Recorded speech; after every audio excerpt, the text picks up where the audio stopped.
အားလုံးပဲမင်္ဂလာပါ online platform တွေမှာငွေသွင်းသည့်ကစားဖို့ပဲမြဲနောက်ပိုင်းလုံးဝအသုံးမပြုဖြစ်တော့တဲ့အကောင့်တွေတန်းနေချီပြီးရှိနေတယ်ဆိုတာအားလုံးသတိထားမိကြမယ်ဖြစ်ပါတယ် platform တွေအတဲ့အကြီးမားဆုံးစိန်ခေါ်မှုကအဲ့ဒီလိုအိတ်ပျော်နေတဲ့အကောင့်တွေကိုပြန်လဲအသက်သွင်းမှုမှာပဲဒီနေ့မှာတော့အဲ့ဒီလိုအသုံးမပြုတော့တဲ့သူတွေကိုနောက်တစ်ချိန်ငွေပြန်သွင်းပြီးကစားလာအောင်ဆွဲဆောင်သိမ်းသွင်းဖို့အထူးတိစောက်ထားတဲ့ CRM စနစ်ကြီးရဲ့နောက်ွယ်ကတကယ်ကိုစိတ်ဝင်စားစရာကောင်းတဲ့အလုပ်လုပ်ပုံအစင်းစင်ကိုအသေးစိတ်ဖော်ထုတ်ရှင်းလင်းပေးသွားမှာဖြစ်ပါတယ်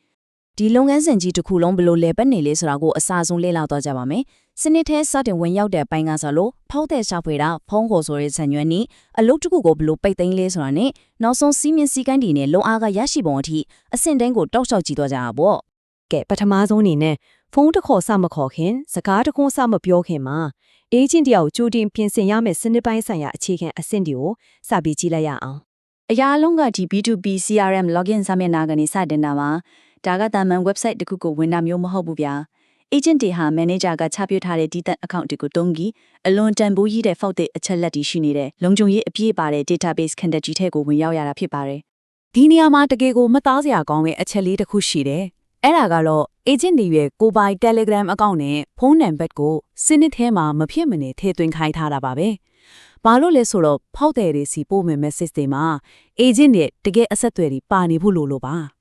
မျက်လာမပြရဲတဲ့လင်းလဲသူတွေမဟုတ်ဘူးတကယ်လက်တွေ့ကဘာကတာဝန်ယူမှုရှိတဲ့သူတွေဆိုတာကိုပြသဖို့တမင်ဖန်တီးထားတဲ့နည်းဗျူဟာတစ်ခုလို့ပြောလို့ရတယ်အခုလို agent တယောက်ရဲ့ profile ကို THR တိစောက်ပြီးသွားပြီဆိုရင်တော့တကယ်ဖြစ်မှတ်တွေကိုစတင်ရှာဖွေရမယ့်အပိုင်းကိုရောက်လာပါပြီ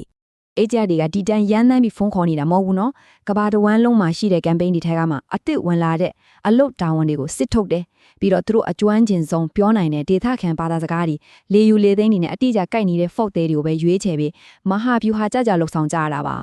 ါဒါပေမဲ့သင်မတစ်ခုကိုရွေးပြီးတာနဲ့ချက်ချင်းဖုန်းခေါ်ချလိုက်လို့မရသေးဘူးဗျာစနစ်ကဖောက်တဲ့လက်ရှိ data စံတော်ချိန်ကိုအလိုလျောက်တက်ပြသွားတယ်စဉ်းစားတာကြည့်ပါတော့မနက်3နာရီလောက်ကြီးဖုန်းဆွာခေါ်မိရင်ဘသူကကြည်ကြည်ဖြူဖြူလက်ခံပါလဲဆယ်လစ်လိုက်ဖို့ပဲတေးချလာပေါ့ဒါကြောင့် DCRM စနစ်ကြီးက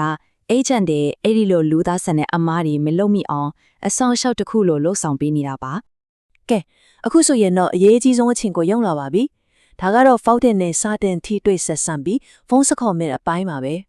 ဒီမှာအဓိကကျတဲ့အချက်က agent တွေကိုတစ်ချိန်မှာအလုပ်တစ်ခုတည်းကိုပဲအာယုံစိုက်လောက်ခိုင်းတာပါပြီးတော့သူတို့ရဲ့ကိုယ်ပိုင်ဖုန်းတွေကိုလုံးဝအသုံးခွင့်မပေးထားဘူးစနစ်ထဲမှာအသင့်ပါဝင်တဲ့ soft phone ကိုပဲမဖြစ်မနေသုံးရတဲ့ဒါလုပ်ငန်းစဉ်တစ်ခုလုံးကိုအပြည့်အဝစောင့်ကြည့်နိုင်ဖို့နဲ့ရည်ရည်တွေထိန်းချုပ်ဖို့အတွက်ပါပဲဒီ soft phone ဆိုတာကလည်းတာမန်ဖုန်းခေါ်တဲ့ကိရိယာလေးတက်မဟုတ်ဘူးဗျာ agent တွေအတွက်တော့အရာအလုံးကိုထိန်းချုပ်နိုင်တဲ့ scan ချုပ်တစ်ခုနဲ့တူတယ်အဲ့ဒီကနေဖုန်းခေါ်နိုင်တယ်လို့ပြောရမယ့်စက်ညွှန်းတွေကိုဆွဲထုတ်ကြည့်လို့ရတယ်လိုအပ်ရင်ဖုန်းပြောနေရင်လည်းပဲဖောက်တဲ့စီကိုအထူးလက်ဆောင်တွေတိုက်ရိုက်ပေးပို့တာမျိုးကိုပါတပြိုင်နက်တည်းလုပ်နိုင်တဲ့အထိစွမ်းဆောင်ရည်မြင့်မားပါတယ်ဖုန်းစပြောပြီးဆိုပါတော့ agent တွေဟာတာမန်အယောင်သမားတယောက်လိုပြောခွင့်မရှိပါဘူးဖောက်တဲ့ရဲ့တန်တရားနဲ့ငင်းဆန်မှုတွေကိုပညာသားပါကျော်လွှားနိုင်မှုအထူးရေးဆွဲထားတဲ့မဖြစ်မနေလိုက်နာရမယ့်ဇညွှန်းတွေကိုသုံးရပါတယ်သူတို့ကိုသူတို့ငွေလာတောင်းသူတွေအဖြစ်မိတ်ဆက်မဲ့အစားဖောက်တဲ့ရဲ့အဖက်ခဲမှာမနာကိုဖြည့်ရှင်းပေးမဲ့ VIP ဝန်ဆောင်မှုပေးတဲ့တီးတန့်ကိုပိုင်းမန်နေဂျာတွေအဖြစ်ပုံဖော်ပြောဆိုကြတာဖြစ်ပါတယ်ဒီနေရာမှာသုံးရတဲ့တကယ့်ကိုပါနတ်တဲ့စိတ်ပညာလဲခွက်တစ်ခုကိုပြောပြချင်ပါတယ်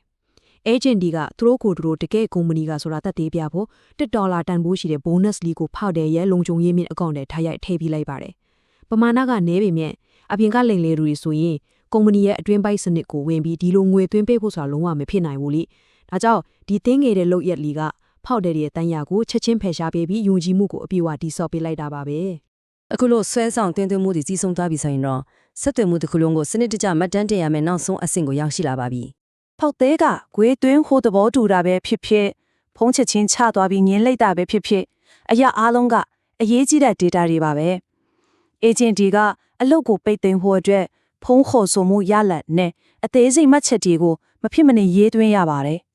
ဒီလိုလုပ်ချင်းအားဖြင့်ဖောက်တဲ့တွေဘာကြောင့်အကောင့်ဆက်မသုံးတာလဲဆိုတဲ့အကြောင်းရင်းတွေကို CRM စနစ်ရဲ့ algorithm ကလေ့လာခွင့်ရသွားပြီးကြာရှုံးမှုတွေကိုအနာဂတ်အတွက်အောင်မြင်မဲ့နည်းဗျူဟာတွေအဖြစ်ပြောင်းလဲဖြစ်လိုက်တာပ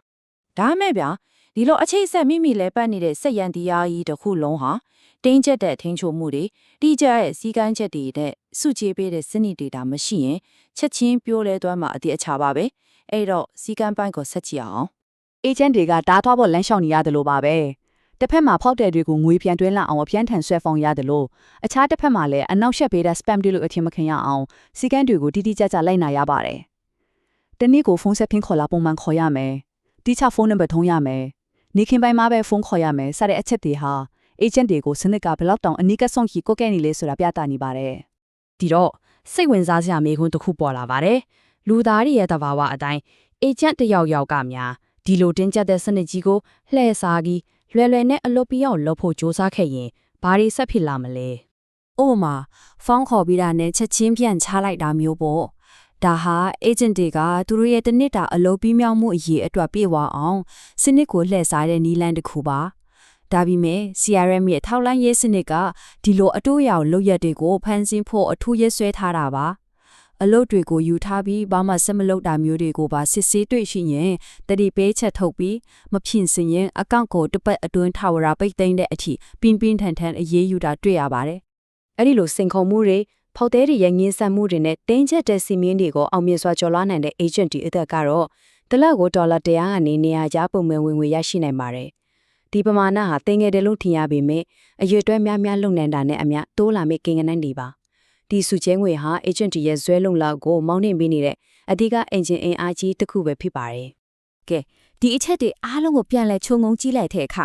ဒီကယ်ကိုစိတ်ဝင်စားစရာကောင်းတဲ့တွေးတောစရာတစ်ခုကြံခဲ့ပါပဲလူသားအချင်းချင်းဆက်သွယ်ပြောဆိုမှုတွေကိုအလွန်စနစ်ကျပြီးအနည်းကစောင့်ကြည့်အကဲဖြစ်နေတဲ့ကိန်းဂဏန်းအချက်လက်တွေနဲ့ဒီဆောက်ထားတဲ့ဒီလို algorithm စနစ်ကြီးရာအနာဂတ်စီးပွားရေးလုပ်ငန်းတွေအတွက် fault တွေကိုဆွဲဆောင်ရမှာအထီးရောက်ဆုံးလျှို့ဝှက်လက်နဲ့ဖြစ်လာတော့မလားဆိုတာပါပဲအားလုံးပဲဒီအကြောင်းကိုဆက်ပြီးစဉ်းစားကြည့်ကြဖို့တိုက်တွန်းရင်းဒီနေ့တင်ဆက်မှုကိုဒီမှာပဲအဆုံးသတ်လိုက်ပါတယ်